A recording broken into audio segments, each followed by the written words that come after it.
श्रीमद्भक्ति वेदांत वामन इति नामिनि नामं विष्णु पादायो आचार्य सिंहरूपिणी श्री श्रीमद्भक्ति प्रज्ञान केशव इति नामिनि नामं विष्णु पादाय कृष्ण पृष्ठाय भूतले श्रीमते भक्ति सिद्धांत सरस्वती नामिनी नमो गौरकिशोराय साक्षात् वैरागमूर्ते विप्रलम्ब रसाम्बोधे पादाम्बुजयते नमः नमो भक्ति विनदाय सच्चिदानंद नामिनी गौरशक्ति स्वरूपाय रूपानुगवरायते गौराविर्वा भूमिस्तम निर्दिष्ट सज्जन प्रिय वैष्णव सार्वभौम श्री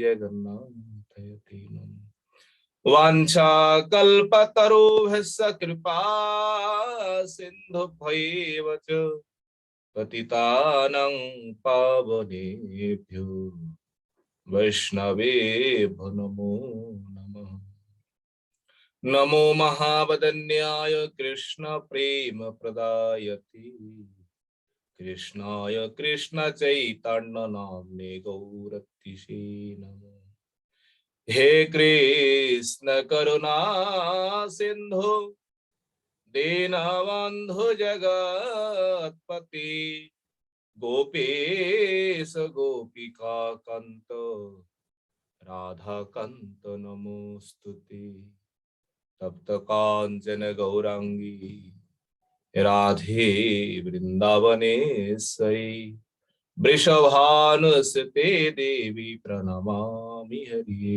प्रिये वृंदायै तुलसीदेव्यै प्रियायै केशवस्य च कृष्ण भक्ति प्रदे देवी सत्यवत्यै नमो नमः श्री कृष्ण चैतन्य प्रभु नित्यानंद श्री अद्वैत गदाधर श्रीवासादि गौर भक्त वृंद हरे कृष्ण कृष्ण कृष्ण हरे हरे हरे राम राम राम हरे हरे निताई गौर हरि हरि सर्वा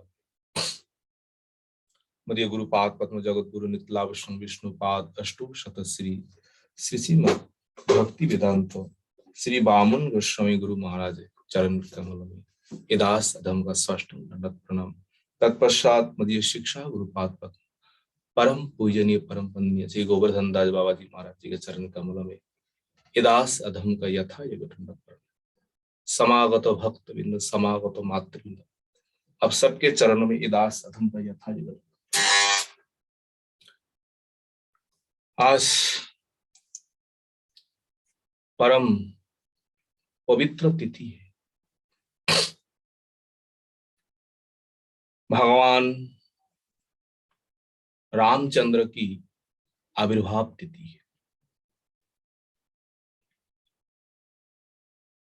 मर्यादा पुरुषोत्तम भगवान रामचंद्र पतित जीवों को उद्धार करने के लिए, करुणा करने के लिए आज ही अयोध्या में प्रकट हुए हैं। भगवान का जो ये आविर्भाव तिथि जो है, सभी भक्तों को ही पालन करना अति आवश्यक है। अगर भगवान का आविर्भाव तिथि को हम पालन नहीं करेंगे तो हमारे लिए महान दोष आ जाएंगे। हम कुछ भी करें, हमारा कार्य कभी भी सफल नहीं होगा। गीता में एक श्लोक है, भगवान स्वयं कहा, जन्मो कर्मो चमे दिव्यम योमे वेत्ति तत्ततः त्यक्त्वा देहम पुनर्जन्मो नैति मामेति षोडशुरा। जन्मो कर्मो च मे दिव्यम, हे अर्जुन में, ये मेरे जन्म जो है और कर्म जो है ये दिव्यम है। भगवान का जो जन्म है, साधारण लोगों का जैसा जन्म भगवान का जन्म ऐसा नहीं है। साधारण लोग जिस प्रकार अपने प्रारब्ध के अनुसार अपने प्रारब्ध कर्म फल भोगने के लिए जिस प्रकार कष्ट भोग रहे हैं, जिस प्रकार कष्ट कर्म कर रहे हैं, भगवान इससे संपूर्ण विपरीत है। इसलिए भगवान ने कहा जन्मो कर्मो च्वमे दिव्यम। दिव्यम शब्द का अर्थ सभी आचार्यों ने, सभी गोस्वामियों ने सब एक ही अर्थ किए हैं।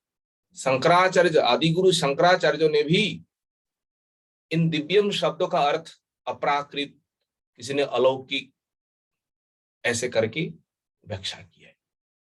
तो कहने का तात्पर्य ये है, भगवान का जो ये आविर्भाव तिथि जो है, ये अलौकिक है, ये गुणातीत है। पर इस तत्व को जो भली भांति जानते हैं, भगवान स्पष्ट कहते हैं, फिर दोबारा उनको संसार में आना नहीं पड़ता। तो किस प्रकार हम जानेंगे भगवान का जन्म तत्व क्या है, भगवान का कर्मों के बारे तत्व क्या है? अगर ठीक ठीक ज्ञान हो जाए, फिर पुनः मातृ के गर्भ में उनका प्रवेश नहीं है। आज भगवान रामचंद्र का आविर्भाव तिथि है। देखिए, भगवान एक ही है, एकम एव अद्वितीयम, श्रुतियों में है। भगवत तत्व तो एक है, पर भगवान का स्वरूप जो है, भगवान का रूप जो है, ये रूप विभिन्न है। भगवान अपना स्वरूप, अपना रूप विभिन्न प्रकार धारण क्यों करते हैं? करने का क्या उद्देश्य है? उद्देश्य वही है। देखिए, संसार में जितने प्रकार लोग हैं, सभी मनुष्यों का मति, बुद्धि, भाव, रुचि सब अलग अलग है। सबका रुचि एक नहीं है, अलग अलग है। अलग अलग होने के कारण सभी मनुष्यों को एक साथ कृपा करने के लिए भगवान ने एक होकर भी अलग अलग स्वरूप धारण की, केवल लीला विलास करने के लिए। वास्तव में तत्व में कोई भेद नहीं है, तत्व तो एक ही है। एक तत्व होने पर भी स्वरूप अनेक प्रकाश किए हैं, उनका रूप, उनका विग्रह अनेक धारण किए, केवल जीवों को कृपा करने के लिए। देखिए, कपड़ा तो कपड़ा ही है, इसमें जो धागा जो है, धागा तो यही होता है। पर दुकान में जो हम कपड़ा देखते हैं, सब अलग अलग रंग है, डिजाइन अलग अलग है। तो करने का क्या तात्पर्य है? सबका रुचि एक नहीं है, धागा तो एक ही है, पर उनका रंग जो है, उनका जो डिजाइन जो है, सब अलग अलग है। उसी प्रकार भगवान भी इस प्रकार लीला करते हैं। देखिए, गांव में हम लोग देखते हैं, कुआं होता है, कुआं, जिस कुआं से हम पानी निकालते हैं, बाल्टी से हम निकालते हैं। कभी कभी क्या होता है, रस्सी टूट करके बाल्टी नीचे गिर जाता है। तो उस समय गांव वाले लोग क्या करते हैं, बाल्टी को उठाने के लिए उनमें ऐसे वो जो होता है लोहे के बना हुआ, ऐसे उनको लाते हैं। एक साथ कम से कम 7-8 ऐसे उन बाल्टी को पकड़ने के लिए एक नहीं दिया जाता है, क्योंकि एक में फंसेगा या ना फंसेगा। ऐसे करके 7-8 एक साथ लोहे का जैसे वो होता है, उसी प्रकार बना करके उस बाल्टी को उठाने के लिए उस कुएं में छोड़ा जाता है। तो घुमाते घुमाते बाल्टी किसी न किसी कल में फंस ही जाता है। तो उसी प्रकार भगवान का ये एक प्रकार लीला है। सभी प्राणियों को, सभी जीवों को उद्धार करने के लिए, सभी को कृपा करने के लिए भगवान सभी के पास, सभी कुल में भगवान प्रकटित हुए, भगवान अवतार हुए, भगवान आए हैं, भगवान प्रकट हुए। इसलिए भगवान कोई साधारण पशु है नहीं है, भगवान साधारण कोई मनुष्य है नहीं। भगवान शुकर कुल में आए हैं, सुअर, तो भगवान शुकर नहीं है। शुकर होते हुए भी भगवान अपराकृत है, भगवान अनंत गुणशाली है। भगवान मानव कुल में आए हैं, मानव रूप धारण करते हुए भी भगवान कभी भी मानव नहीं है। अब जानन्ति मां मूढ़ा मानुषिं तनुम आश्रिता परम भाव मजानंत मम भूत महेश्वर। अब जानन्ति मां मूढ़ा, ये मूढ़ लोग जो है ना, मुझे नहीं जानते, साधारण लोग ही कहते हैं। इसलिए भगवान केवल जीवों को कृपा करने के लिए, जीवों को दया करने के लिए भगवान का ये लीला है, भगवान का ये चेष्टा है। देखिए, सुखदेव गोस्वामी श्रीमद् भागवत ग्रंथों में नवम स्कंदों में प्रभु रामचंद्र का जो लीला, केवल विशेष विशेष लीलाओं को वर्णन किया है नवम स्कंद में। सुखदेव गोस्वामी और वाल्मीकि रामायण में, रामचरितमानस में, इत्यादि इत्यादि ग्रंथों में तो अनेक विस्तार पूर्वक है, पर सुखदेव गोस्वामी श्रीमद् भागवत ग्रंथों में केवल केवल दिग्दर्शन किए, प्रभु का स्मरण किए। आज हम लोग भागवत के अनुसार सुखदेव गोस्वामी जिस प्रकार उन्होंने वर्णन किया है, उस प्रकार प्रभु का हम लोग स्मरण करेंगे। देखिए, प्रभु का जो बाल्य लीला जो है, बाल्य लीला के द्वारा सभी अयोध्या वासियों को उन्होंने मोहित किए। उसके बाद प्रभु ने क्या किया है, सीता के स्वयंवर में वहां गए और वहां जाकर के हरधनु जो है, और ये हरधनु,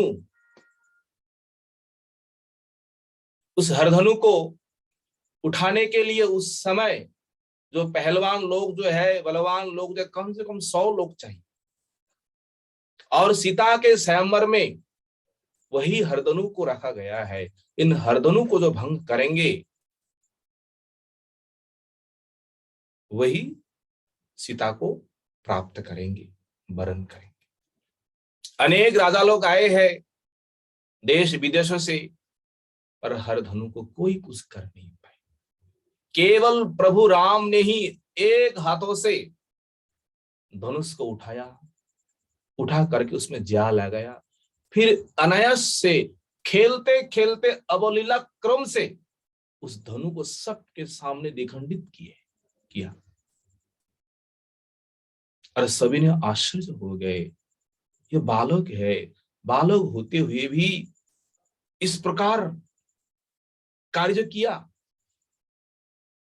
सीता जी को प्राप्त किए। वाल्मीकि रामायण में यह है, वर्णन है, उस समय स्वयंवर के समय, विवाह के समय दशरथ महाराज के और जो बाकी पुत्र है, भरत, शत्रुघ्न, लक्ष्मण, वही थे। और रामचंद्र के विवाह के समय जो दशरथ महाराज के जो बाकी 3 पुत्र जो है, एक ही साथ सबको विवाह हो गए। जनक महाराज और उनका 2 भाई थे, एक का नाम है क्या, एक का नाम है शिरध्वज और एक का नाम है कुशध्वज। तो शिरध्वज जो है, उनका कन्या जो है, बेटी जो है, उर्मिला देवी है, और कुशध्वज जो है, उनका 2 पुत्री, एक पुत्री का नाम है मांडवी और एक पुत्री का नाम है सुतकृति। उर्मिला देवी लक्ष्मण जी के साथ, और ये जो भरत शत्रुघ्न है, मांडवी और श्रुतकृति के साथ विवाह हुए। विवाह होने के बाद प्रभु ने क्या किया, उस वहां से जब प्रभु अयोध्या लौटे, रास्ता में कुछ घटना हुई है, आप लोग सब जानते हैं। हरधनु ने जब भंग हुआ है, उस भंगों का शब्द जो है इस भुवन में सर्वत्र फैल गए थे। परशुराम को मालूम हुआ था। परशुराम रास्ता में आकर के रामचंद्र को रोका और अपना जो घमंड जो है, अपना जो अभिमान जो है, रामचंद्र के पास उन्होंने दिखाया। उनको मालूम नहीं था ये भगवान है, स्वयं भगवान है। रामचंद्र ने देखा, ओहो ये तो वही परशुराम है। परशुराम का स्वरूप क्या है? सत्तावेश अवतार, शक्ति का आवेश। ये जीव है, कोई ऐसा उच्च कोटि जीव है, साधन सिद्ध जीव है, जिन जीवों के भीतर भगवान शक्ति देकर इस संसार का देखभाल करते हैं। भगवान जब उस शक्ति को हर लेंगे, वो जीव जैसा साधारण ऐसा साधारण बन जाएंगे। भगवान रामचंद्र ने देखा परशुराम के भीतर अनेक घमंड हुआ है। एक बार नहीं है, 21 बार उन्होंने क्षत्रियों को निधन किया है। ये लीला है प्रभु, यो ही करना था। और रामचंद्र ने उसी समय क्या किया है, परशुराम जी की जो शक्ति जो है हरण कर लिया। फिर दोबारा परशुराम और इन क्षत्रियों को निक्षत्रियों नहीं कर पाए, क्योंकि शक्ति था ही नहीं है। वहीं से परशुराम वन जाकर के फिर उन्होंने दोबारा तपस्या करके भगवत शक्ति प्राप्त करके भगवान के पास फिर चले गए। प्रभु इस संसार को शिक्षा देने के लिए ही आए हुए हैं, विशेष करके ये शिक्षा दे रहे हैं। देखिए कौन सा शिक्षा? जैसे कोई पुरुष स्त्री के प्रति आसक्ति है, स्त्री को छोड़कर कुछ नहीं चाहते, विशेष करे उसी पुरुषों के लिए प्रभु रामचंद्र ने ये शिक्षा दिया है, अगर आसक्ति ज्यादा ही ज्यादा स्त्री के पास है, उन पुरुष को हमेशा ही हमेशा दुख में भोगना ही पड़ेगा, भोगना ही पड़ेगा। यही शिक्षा दे रहे हैं। इसलिए बुद्धिमान ज्ञानी गुणीजन स्त्री के पास रहते हुए भी स्त्री से दूर रहता है। अगर स्त्री के पास स्त्री का ही हम वशीभूत हो जाएंगे, स्त्री का ही वश बन जाएंगे, तो जीवन भर हमें दुख ही भोगना पड़ेगा, दुख ही भोगना। इसी लीला के लिए प्रभु ने एक लीला की, दिव्य लीला की। जिस समय प्रभु ने वन चले गए, वन चले जाने के बाद वहां पर एक सोने का हिरण आए।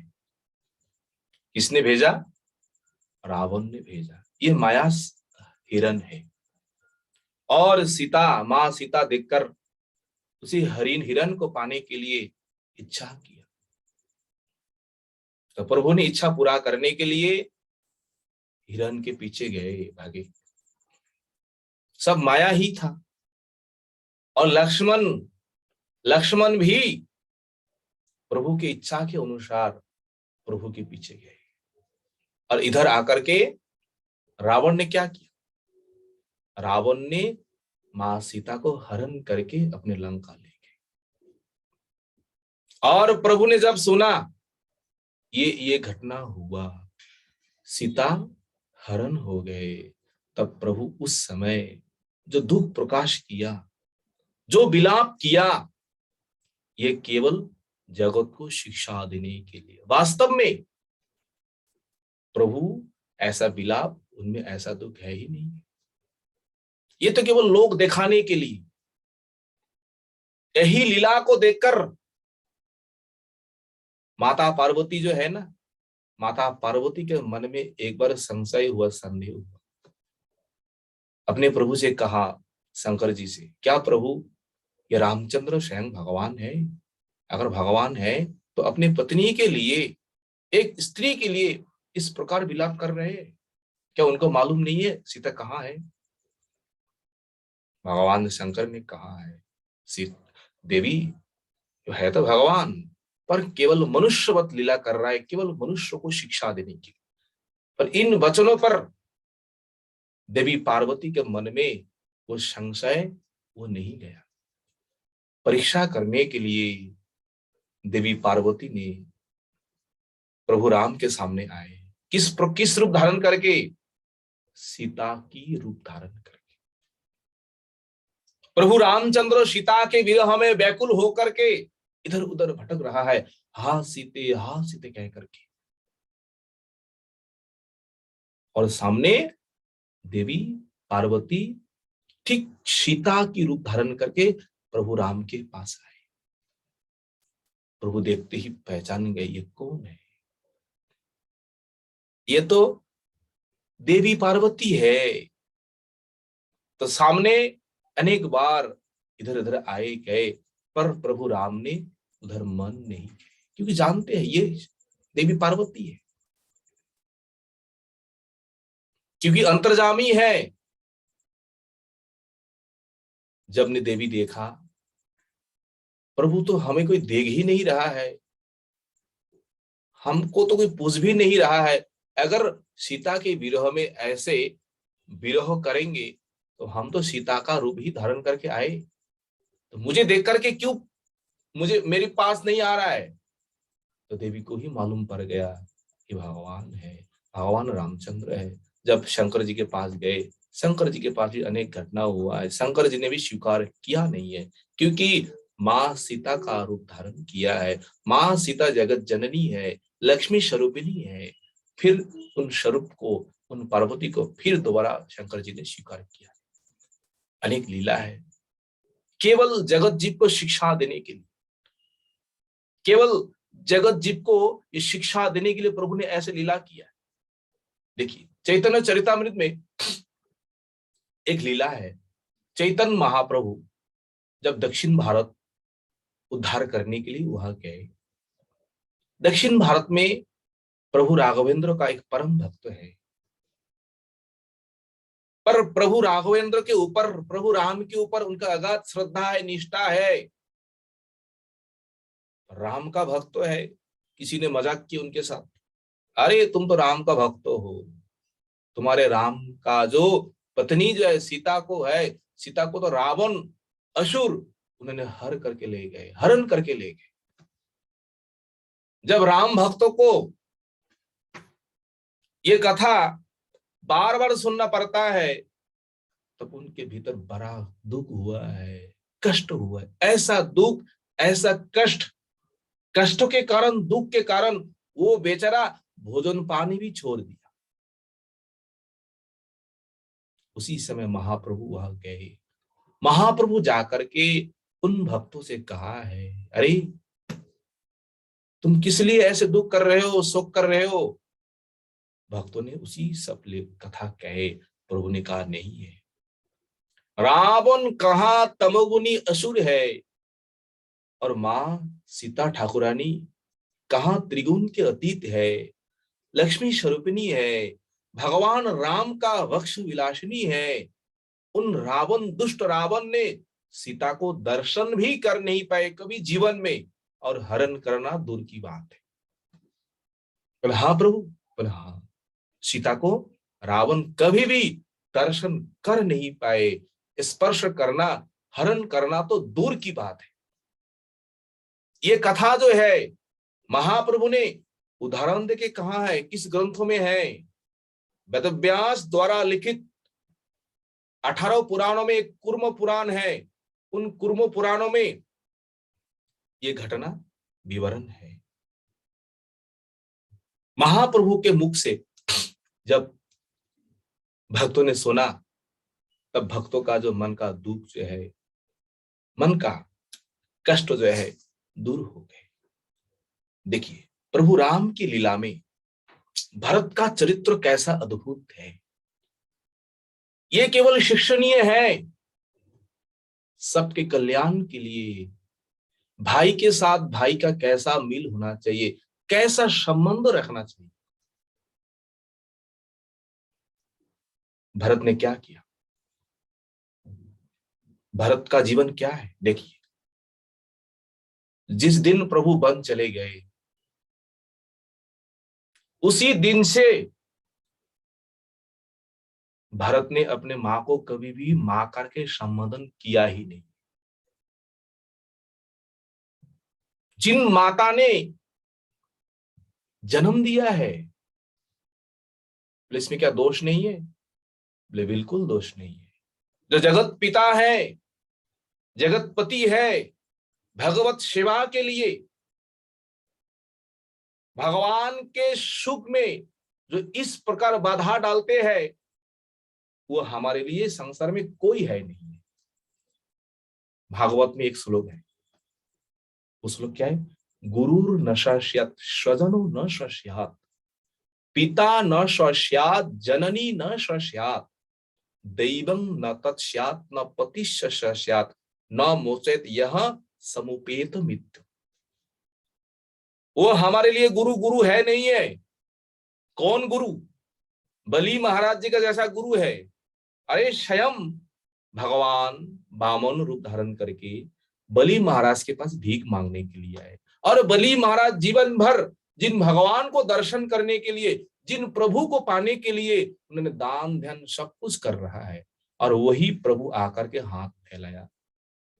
क्या बलि महाराज से कह रहे हैं, बलि अरे ये कौन है तुम जानते हो? ये छलिया है, छल करने के लिए तुम्हारे पास आए हैं, ये भगवान है, इनसे तुम दूर हो जाओ। बलि महाराज ने चिंतन किया, प्रभु को दर्शन करने के लिए, प्रभु पाने के लिए हमने जीवन भर इतना कुछ कर रहे हैं, और प्रभु हमारे पास आए और प्रभु से हम दूर चले जाएंगे? तो उस समय बलि महाराज ने क्या किया है? अपने गुरुदेव को, शुक्राचार्य को परित्याग किया है। तो गुरु परित्याग करने पर कोई दोष नहीं है। जो गुरु भगवान के लिए, गुरु वैष्णवों के लिए हमें दूर ले जाते हैं, वो गुरु गुरु नहीं है, वो स्वजन स्वजन नहीं है, वो पिता पिता नहीं है, वो जननी जननी नहीं है। प्रहलाद महाराज ने अपने पिता को परित्याग किया है, जननी को भरत महाराज ने परित्याग किया है, उन देवताओं को खट्टंग महाराज ने परित्याग किया है। आगे कथा सुन के आए हम लोग। खट्टंग महाराज ने उन देवताओं को परित्याग किया, जिन देवताओं को आश्रय करने के बाद भी हमारा मुक्ति, हमारा परम गति नहीं होगी, तो उन देवताओं को आश्रय करके हमें क्या फायदा है? उन देवताओं को परित्याग किया है, पति को परित्याग किया है वृष्ट में सारे गोपी, क्योंकि न मोचेत यह समुपेत मृत्यु। जो हमारे उद्धार के लिए, कल्याण के लिए कोई उपाय नहीं करते हैं, और कल्याण के, हमारे उद्धार के लिए वो विघ्न बन जाता है। तो ऐसे हमारे संसार में कोई हो तो उनके साथ हमारा कोई संपर्क नहीं है। देखिए, जिस समय भगवान रामचंद्र लंका जय करके अयोध्यापुरी आए, पुष्पक विमानों में चढ़कर, उस समय सभी भक्तों महाराज जी के पास, प्रभु राम के पास ही थे, और आकर के क्या सुना भरत के बारे में? भरत के बारे में यही सुना, जिस दिन से प्रभु चले गए उसी दिन से भरत भी अपने अयोध्या का राज सिंहासन त्याग करके नंदी ग्राम में जाकर के उन्होंने भी रहा। किस प्रकार उन्होंने त्याग किया है। देखिए, क्या भोजन किया?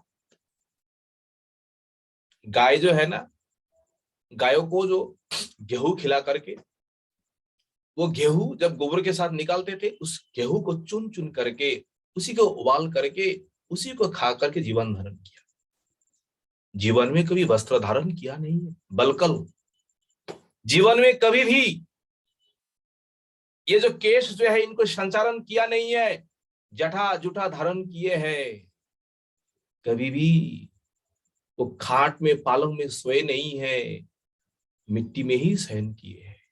ऐसा अद्भुत वैराग्य को, ऐसा अद्भुत उनका प्रेम ये देख करके, ये सुन करके प्रभु रामचंद्र ने अत्यंत अनुताप किया है, अत्यंत शोक किया है। भरत, तुम हमारे लिए इतना कुछ परित्याग किया है। भरत महाराज जब से प्रभु गए तब से केवल देखिए प्रभु का ही अभिन्न रूप मान करके प्रभु का जो चरण पादुका जो है, चरण पादुका का ही सेवा करके गए। राम का ही स्वरूप मान करके। देखिए पादुका तो ये लकड़ी का होता है, जड़ होता है। उन जड़ वस्तु को हम प्रभु का दर्शन कैसे कर रहे हैं? जड़ होते हुए भी ये पादुका प्रभु का संग किया है, प्रभु के साथ रहे। इसलिए भगवान का जो वस्त्र जो है, उनका प्रसादी जो है, ये एक प्रकार भगवान का ही स्वरूप माना जाता है। भगवान जैसे ऐसा ही उनको सम्मान करना चाहता है। गुरु वैष्णव का व्यवहारिक जो वस्त्र है, जो कुछ भी है, ये भी हमारे लिए पूजनीय है। और भरत महाराज ने संसार में यही शिक्षा दिया है। ये जो भगवान का जो चरण पादुका, गुरु वैष्णवों का, महान व्यक्तियों का चरण पादुका सेवा करने का विधि नियम त्रेता युग में भरत महाराज जी से ही संसार में आए। पहले भरत महाराज ने ही इस प्रकार राम चले जाने के बाद प्रभु का चरण पादुका भरत महाराज ने श्रद्धा के साथ, भक्ति के साथ उन्होंने सेवा की। इसलिए गुरु वैष्णव का चरण पादुका सेवन करना ही ये भी एक प्रकार भक्ति का लक्षण है। जब प्रभु अयोध्या आए, प्रभु के सामने भरत महाराज वही पादुका लेकर प्रभु के चरण में जाकर के गिरे, और गिरने के बाद उनका जो प्रेम जो है, उनका जो आरती जो है, गदगद हो करके प्रभु के सामने रोने लगे। प्रभु ने देखकर आश्चर्य हो गए। भरत,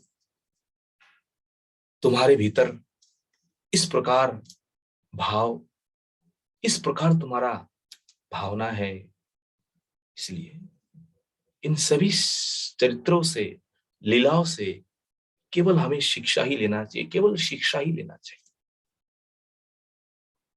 सभी भक्तों ने जब दर्शन किए हैं अयोध्यापुरी में, सभी भक्तों ने भगवान को स्वागतम किए हैं, भगवान के ऊपर पुष्प वर्षण किए हैं। उस समय हनुमान, सुग्रीव इत्यादि कोई चामर व्यजन कर रहा है, कोई छत्र धारण किए है प्रभु को अयोध्या नगर लाने के लिए।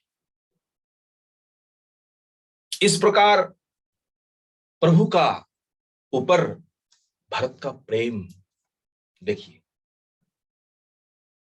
जब प्रभु अयोध्यापुरी आए,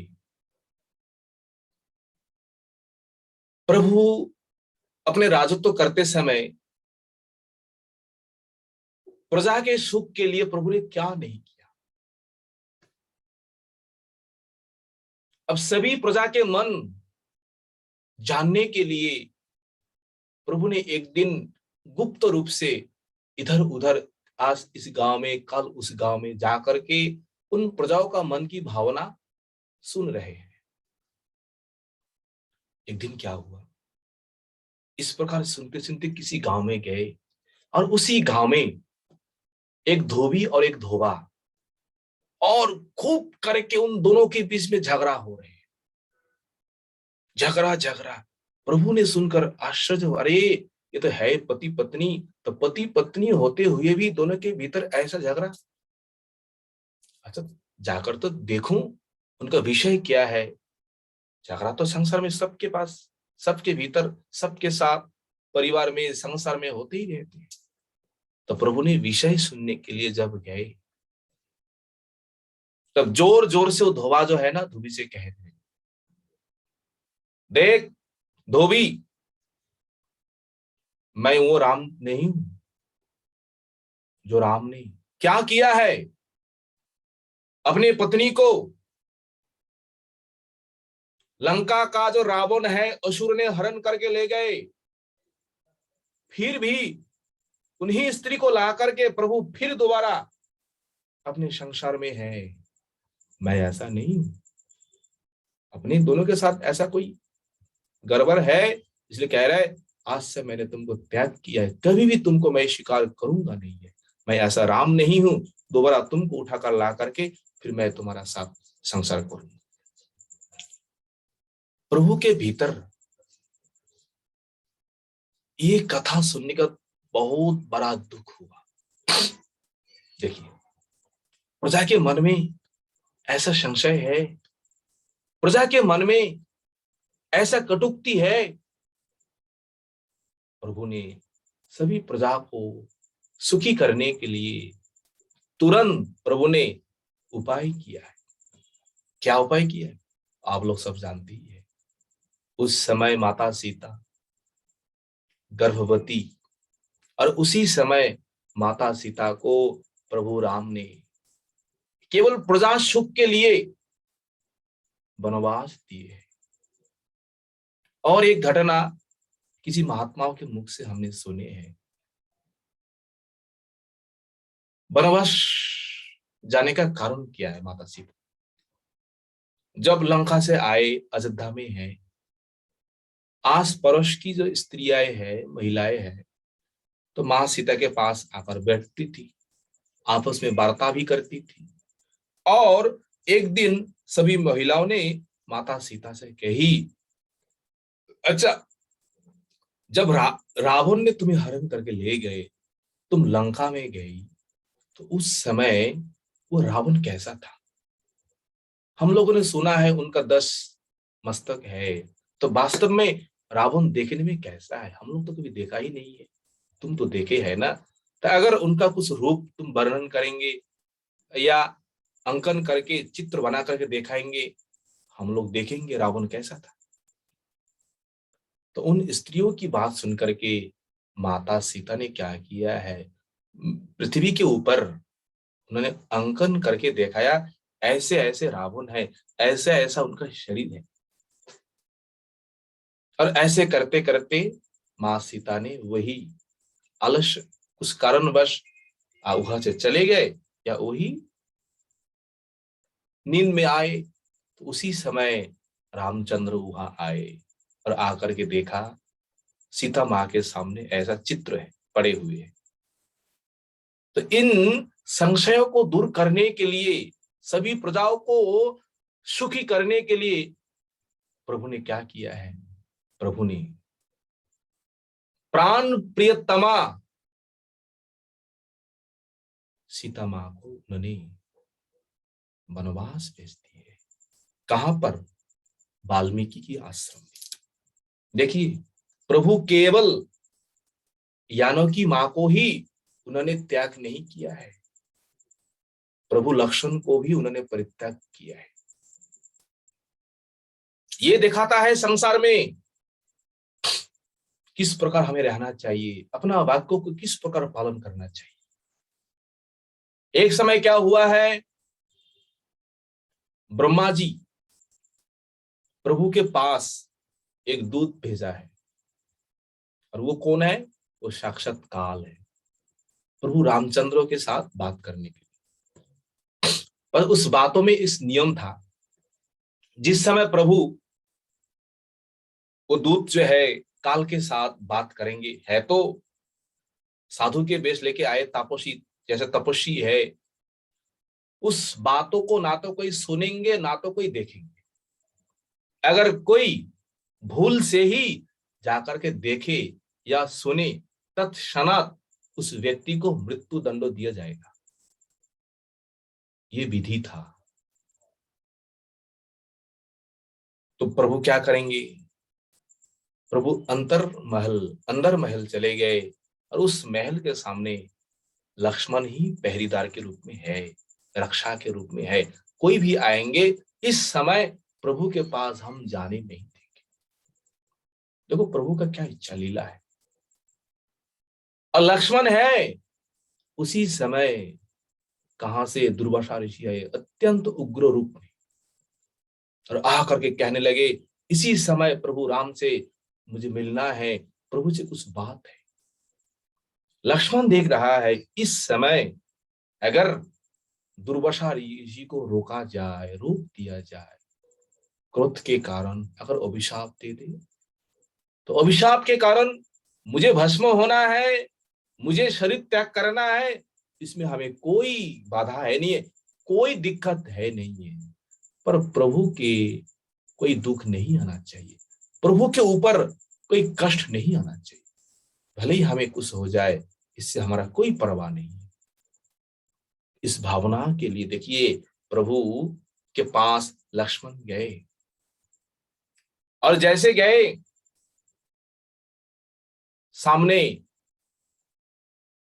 वो काल पुरुष, और राम ने देखा अरे लक्ष्मण तुम, अब क्या किया जाए।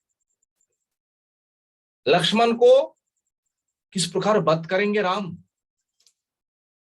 अपने बात को रक्षा के लिए वशिष्ठ आदि ऋषियों के साथ विचार करके प्रभु राम ने लक्ष्मण को भी परित्याग किया है अंतिम समय, ये लीला अंतिम समय। देखिए लक्ष्मण जी के भीतर किस प्रकार सेवा भावना है, बड़े भाई को किस प्रकार देखना चाहिए, बड़े भाई को पिता के समान देखना चाहिए, और बड़े भाई का जो स्त्री है वो माता के समान है। सब भाइयों के लिए, सब छोटे भाइयों के लिए इस प्रकार सम्मान करना चाहिए। प्रभु के सुख के लिए, प्रभु के सेवा के लिए लक्ष्मण वो भी वन चले गए। यद्यपि लक्ष्मण के ऊपर ये वनवास वो नहीं था, केवल रामचंद्र के ऊपर ही था ये विधि, ये आदेश। पर लक्ष्मण ने क्या किया है, केवल केवल प्रभु के सुख के लिए अपने सब कुछ सुख परित्याग करके वन चले गए, और वन में जाकर के किस प्रकार सेवा किए, दिन रात एक ही भाव से प्रभु का सेवा किया। 14 साल तक वन में रहे, 14 साल तक प्रभु लक्ष्मण ने ना तो कुछ खाए, 14 साल तक जो रात आई उन रात में ना तो सोए, जितेंद्रिय होकर इंद्रियों को दमन करके केवल प्रभु का ही सेवा करते रहे। अगर ये नहीं होता, रावण का जो दुष्ट पुत्र है मेघनाथ, मेघनाथ को कौन वध कर पाता। मेघनाथ के पास ये वरदान मिला हुआ था, संसार में वही व्यक्ति मेघनाथ को वध कर पाएंगे जिन व्यक्ति के पास ये साधन बल है। कौन सा साधन बल, 14 साल तक जिन्होंने कुछ खाया नहीं है, कुछ पिया नहीं है, ना तो सोए, और जितेंद्रिय होना चाहिए, वही व्यक्ति केवल मेघनाथ को मार सकता है। तभी जाकर के प्रभु लक्ष्मण ने मेघनाथ को वध किया है। जीवन भर लक्ष्मण जी ने मां सीता की चरण छोड़ करके, चरण दर्शन छोड़ करके, और वो मां की कहीं पर भी रूप जो है, सुंदर जो है, मुख मंडल तक उन्होंने दर्शन कभी तक जीवन में किया नहीं। केवल देखना है नीचे मुख करके, जानो कि मां की केवल चरण को ही दर्शन करते रहे। इस प्रकार सेवा, इस प्रकार भावना कहाँ है, लक्ष्मण जैसे है। देखिए, और मां सीता ठाकुरानी, उनमें कैसी भावना है प्रभु के ऊपर। जिस समय प्रभु वनवास चले जा रहे हैं, उस समय सीता भी पीछे चले। सीता को सभी ने निषेध किया, रामचंद्र ने भी निषेध किए हैं, पर किसी का बात नहीं सुना। शिक्षा यही लेना चाहिए, एक पतिव्रता रमणी को, सती साध्वी स्त्री को किस प्रकार पति का सेवा करना है, किस प्रकार पति का अनुगमन करना है, सीखना है तो वाल्मीकि रामायण में आई। प्रभु का चरित्र देखिए, किस प्रकार भाइयों के साथ संबंध रखना है, किस प्रकार प्रजा को पालन करना है, किस प्रकार अपने बाप को रक्षा करना है। जानकी भी पीछे पीछे उन्होंने भी वनवास किए, देखिए, और जिस प्रकार सेवा किए, इन सेवा के द्वारा प्रभु जो वश हुए हैं, जो संतुष्ट हुए हैं, और संसार में किसी की सेवा के द्वारा इस प्रकार बस, इस प्रकार कभी भी किसी के द्वारा हुए नहीं। पर जिन्होंने उन्होंने किया है 2 बार माता सीता को, एक बार वनवास और एक बार अग्नि परीक्षा। ये केवल इसलिए किए हैं, केवल केवल केवल लोक शिक्षा के लिए, प्रजा को सुखी कराने के लिए। एक समय क्या हुआ है, अयोध्या में रामचंद्र अश्वमेध यज्ञ करने जा रहे हैं, शुरू किया है। सभी ऋषियों ने, मुनियों ने कहा, महाराज जी अगर आप हवन करेंगे, अश्वमेध यज्ञ करेंगे, आप गृहस्थी है, गृहस्थ धर्म में है, तो पत्नी के बिना ये हवन संपूर्ण पूर्ण आहुति नहीं दिया जाएगा। तो आपको पूर्ण आहुति के लिए आपको क्या करना चाहिए, एक स्त्री को और ग्रहण करना चाहिए, पति पत्नी मिलकर के पूर्ण आहुति दिया जाए, तब पूर्ण आहुति माना जाएगा गृहस्थियों में। प्रभु ने एक बात कहा है, मैंने एक ही स्त्री मैंने ग्रहण किया है, और दोबारा मैंने कभी भी और दूसरा स्त्री को मैं ग्रहण नहीं करूं। तो क्या किया जाए, दूसरा स्त्री के बदल में राम ने क्या किया है, पूर्ण आहुति के लिए उन यज्ञों का, हवनों का, सीता मां का ही एक प्रतिरूप, प्रतिमूर्ति सोने के बना करके उस यज्ञ में रखे। देखिए इससे क्या मालूम पड़ता है, इससे क्या अनुभव होना चाहिए, राम सीता से क्या उनका प्रीति है, उनके क्या प्यार है, उनका क्या ममता है। उस यज्ञों में, हवन कुंडों में महर्षि वाल्मीकि आए, लव कुश को साथ को लेकर। प्रभु देखकर पहचान गए, जब वाल्मीकि ने आदेश दिया है दोनों पुत्रों को वाल्मीकि रामायण कीर्तन करो, तब प्रभु राम ने पहचान गया, ये दोनों पुत्र और किसी का नहीं है, और किसी का नहीं है, ये तो हमारे ही पुत्र है। तब ऋषि के आदेश से फिर मां जानकी को उसी आश्रम से, उसी हवन, उसी यज्ञशाला में लाए हैं। और जब मां आए तो मां की मन में बहुत पीड़ा हुई, बहुत दुख हुई। हम इस बार नहीं जाएंगे उन सभाओं के भीतर, उन अज्ञो लोगों के भीतर। एक बार नहीं है, मैंने दो बार परीक्षा दी अपने इस जीवन चरित्रों को दिखाने के लिए, और मुझे जाना पड़ेगा, और जाकर के मुझे परीक्षा देना पड़ेगा। मां की मन में बहुत दुख हो रही है, बहुत दुख हो रही है, फिर भी आए। और जैसे आए, प्रभु राम ने सबके मन के संशय दूर कराने के लिए, सबकी संदेह दूर कराने के लिए, जब परीक्षा की बात आए, तब मां सीता ने हाथ जोड़ करके पृथ्वी देवी से यही उन्होंने मांगी, हे मां पृथ्वी देवी, अगर मैं जीवन में कभी भी रामचंद्र को छोड़कर मन में किसी भी समय और किसी परपुरुष को मैंने कभी सोचा भी नहीं था, प्रभु रामचंद्र के बिना, रामचंद्र के सेवा के बिना, और जीवन में मैं किसी का सेवा किया ही नहीं था। पूर्ण रूप में शरणागति केवल रामचंद्र के चरण में ही है।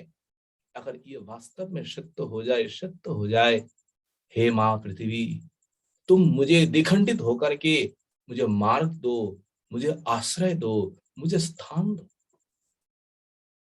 इन अगो लोगों के पास मुझे रहने का कोई इच्छा नहीं है। माँ की ये बात सुनकर के तुरंत उसी समय पृथ्वी देवी विखंडित होकर के नीचे से शरणों का एक सिंहासन आया और उसी सिंहासन में माँ सीता जैसे बैठ गई। बैठते ही पृथ्वी देवी ने क्या किया है, माँ सीता को लेकर के रसातल चली गई। और ये देख करके प्रभु राम ने सबके सामने सीता के लिए विरह उन्होंने दुखित हुए है और सभी लोग आश्चर्य हो गए। हाँ, आज ही हमें ये प्रमाणित हुए है माँ सीता के जीवन में कोई कलंक नहीं है, कोई दोष नहीं है। माँ सीता धन्य ही धन्य है। तो कहने से क्या है, माँ सीता तो अंतर्धान कर ही लिए। प्रभु को बहुत बड़ा दुख हुआ है। प्रभु अपने मुख से अपने भक्तों का जब उन्होंने प्रशंसा किया, हनुमान का प्रशंसा उन्हें खूब किया है। ये हनुमान जिस प्रकार मेरा सेवा किया है, ऐसा सेवक, ऐसा सेवा और इस संसार में कोई कर नहीं पाए। सेवकों के भीतर उनका जैसा निष्ठा है।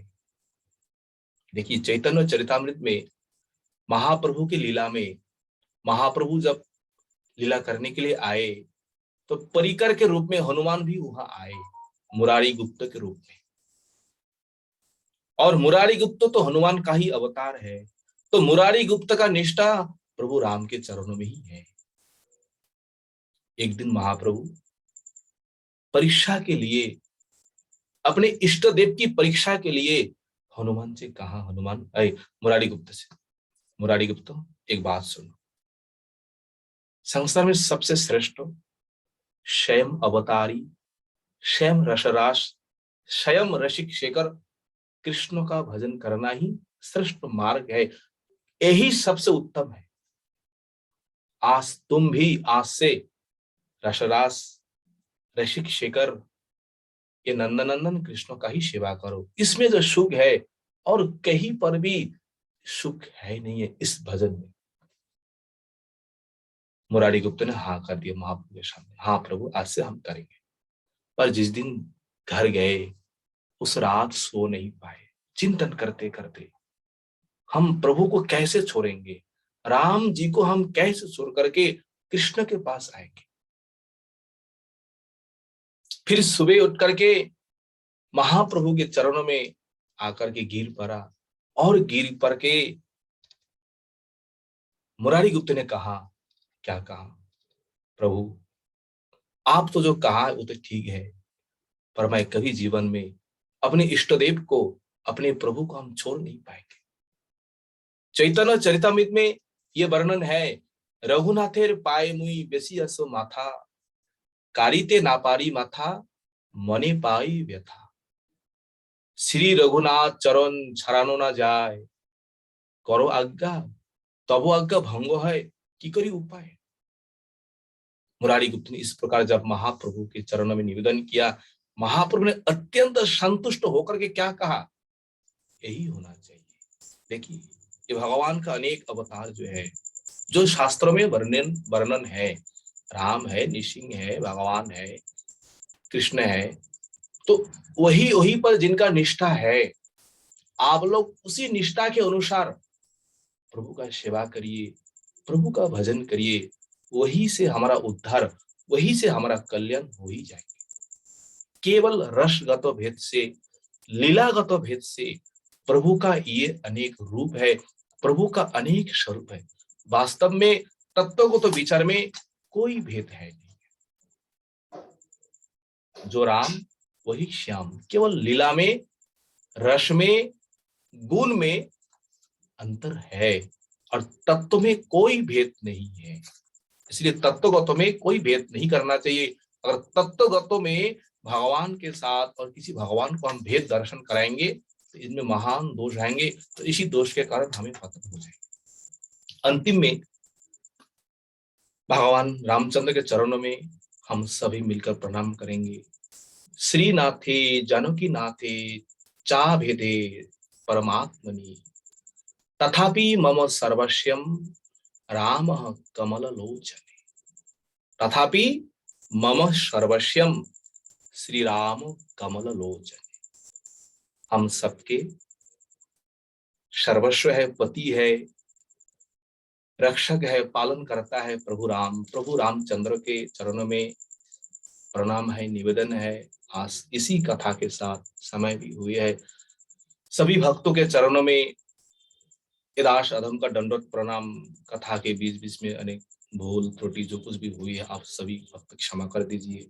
वांछा कल्पतरुभ्यश्च कृपा सिन्धुभ्य च पतितानं पावनेभ्यो वैष्णवेभ्यो नमो नमो। हरे कृष्ण प्रभु जी।